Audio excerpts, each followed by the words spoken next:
hello everyone सकाल ready होकर बाहरी पड़ी गोटे जगह को जावा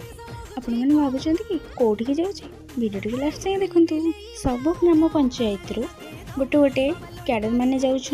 किंतु आम पंचायत आम 3 जन जाऊँ गाड़ी टी रही आम खाइबा आसलु समस्ते एत सका बाहरी आसलु जे घर किसी खाई ही बाहर नथलु से बाटर रहीगलु खाइबापी मो खाइबा आसी जाइए खाई सारा बाहरी जाइलु आम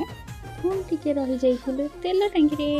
एते भी गरम होचे जे गाड़ी रहुची माने एते गरम होचे तुमको गाड़ी रू बाहर के आसिया को ही पड़ो बाध्य हो जीव तुम माने खाई पी दे आराम से सोई पड़े जोटा कि मत भी निद हो